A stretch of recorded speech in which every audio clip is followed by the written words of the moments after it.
Well, hello, welcome. This is episode 9 of James Higgins' World of Strange Powers, Life After Death Stories. So, here we go.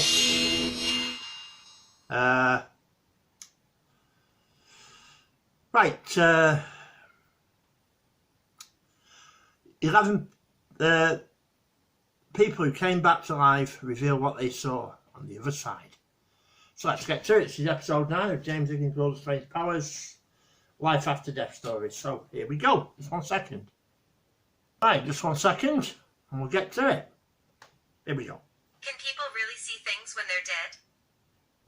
No matter what you believe about the afterlife, or lack thereof, there's no denying that plenty of people have claimed to see visions, or have out-of-body experiences after their hearts have stopped.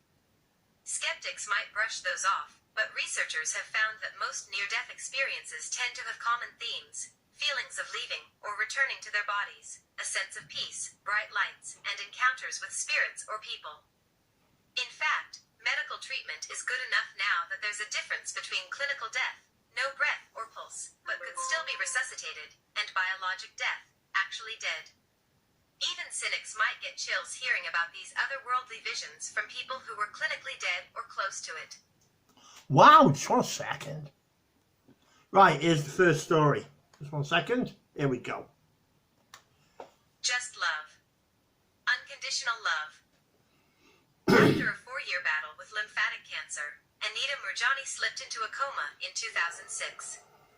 Doctors were sure it was the end, not realizing that in her near-death state, she still had a consciousness. Initially, she felt like she was floating above her body, with 360-degree peripheral vision of the hospital room, and beyond, she told Today. She couldn't see her late father himself, but she did feel his presence, and he had a message for her. He said that I've gone as far as I can, and if I go any further, I won't be able to turn back, she said. But I felt I didn't want to turn back, because it was so beautiful. It was just incredible because, for the first time, all the pain had gone. All the discomfort had gone. All the fear was gone. I just felt so incredible. And I felt as though I was enveloped in this feeling of just love. Unconditional love. About 30 hours after falling into a coma, Murjani flickered back into consciousness. 2 days later, her organs started to regain function, and the tumors started shrinking. Now she's cancer-free, and is a public speaker, and author of books like What If This Is Heaven? Wow, just 1 second. Right, here's the next one. Wait till you hear this one. It was really bright. Annabelle Beam had been diagnosed with 2 chronic, life-threatening digestive disorders at age 4. By age 8, she was ready to give up until something unexplainable happened. She was sitting on a tree branch 30 feet in the air when it cracked. She fell all the way down, and into a hollow at the base of the tree, where she was trapped for 6 hours. She said she died and went to heaven. It was really bright. And I sat on Jesus' lap, and he told me, whenever the firefighters get you out, there will be nothing wrong with you, Beam told Today. And I asked him if I could stay, and he said, no, I have plans you need to fulfill on earth that you cannot fulfill in heaven. When she woke up, her illness had healed. Her mom wrote the book Miracles from Heaven, which was later turned into a film. Wow, just 1 second. Right, here's the next story. Here we go. I felt my soul or something come right out of my body. When Ernest Hemingway was serving the American Red Cross in Italy during World War I, he was badly injured by a mortar bomb. He apparently died for a moment, but per Hemingway style, he doesn't make it sound too flowery. I felt my soul, or something coming right out of my body, like you'd pull a silk handkerchief out of a pocket by one corner, he told a friend. It flew around and then came back and went in again, and I wasn't dead anymore. Find out more about what a near-death experience really feels like. Wow! Hey, wow! 1 second. Alright, just 1 second. Let's get to this story now.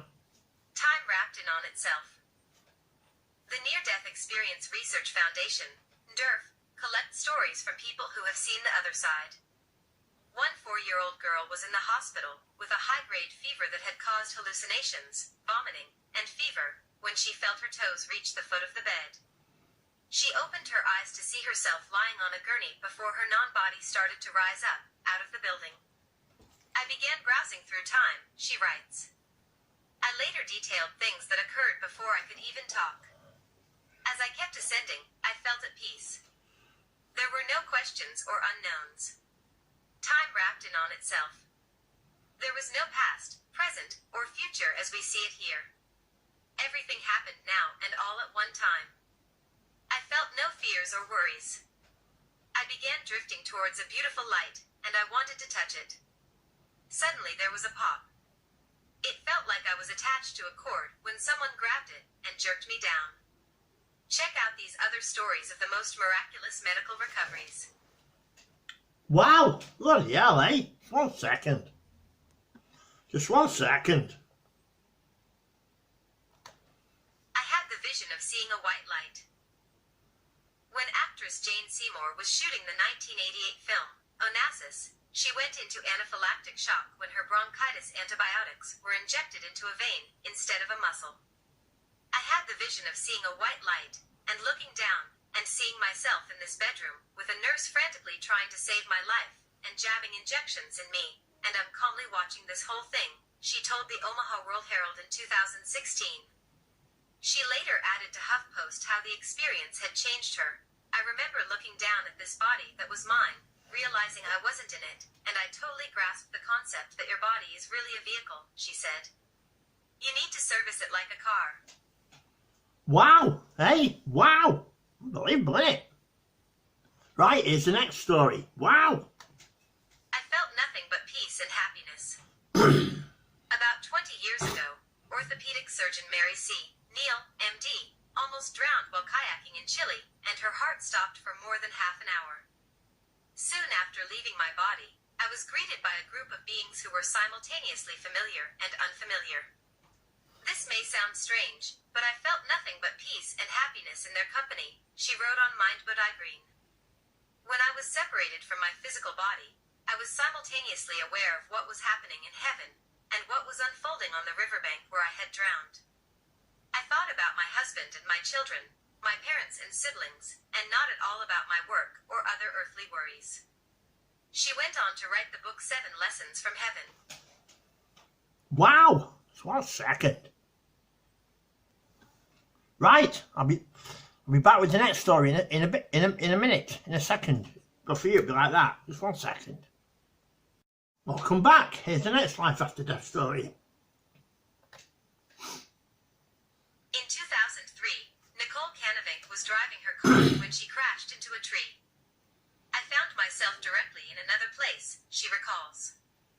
Then she tells that sky was below and earth was above. She then tried to get back into a position, and found that she was not in her body anymore. There are numerous testimonies of this kind of disembodiment. For a few moments, people observe their bodies on an operating table, or in a car accident, and are able, despite a state of clinical death, or apparent unconsciousness, to see and hear everything that's going on around them right before entering into another reality. Wow! Right, just 1 second. An unconditional and infinite love. Just 1 second. Here we go. Here we go. In 1968, 26-year-old Nicole Drawn felt that feeling of absolute love. She shares her experience in the Enrise magazine number 9. 3 weeks after the birth of her second child, she had 2 consecutive bleedings.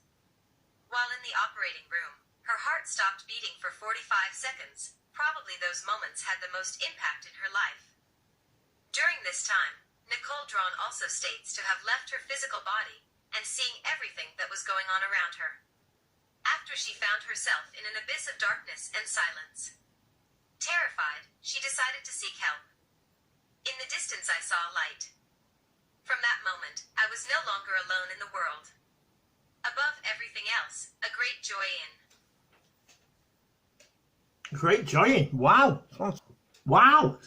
Let's hear the rest of this.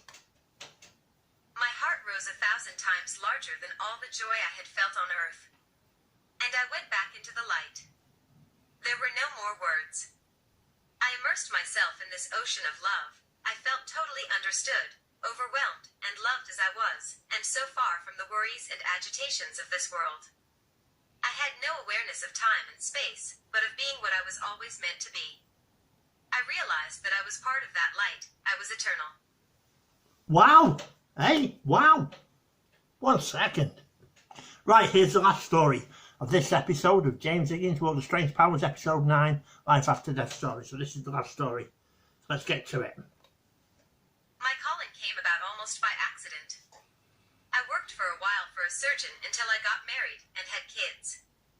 I took a break from my career. Then my beloved father-in-law, we called him grandfather, called one day with the news that he had pancreatic cancer. He didn't have long to live.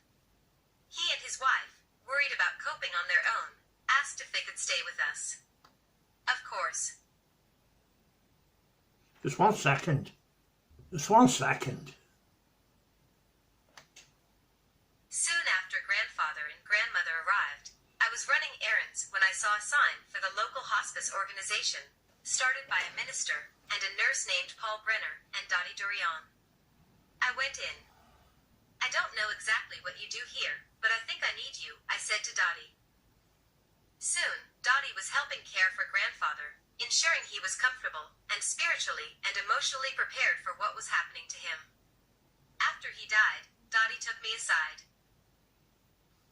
Just 1 second. Here we go. Just 1 second. You're a born hospice nurse, she said. I watched you caring for your father-in-law. You don't seem to have that fear of death some people have. We'd love to have you as a volunteer. I wasn't sure what to say. True, I was comfortable caring for people at the end of their lives. I'd done it for my dad and for a neighbor named Mary Ann. But they were people I knew. Dottie was telling me I had a gift. Finally, I agreed to volunteer. I had the time now that the oldest of my sons was at college, and my husband was traveling less for work. Wow. Just 1 second. Here we go. Just 1 second. At once I knew I'd found my calling.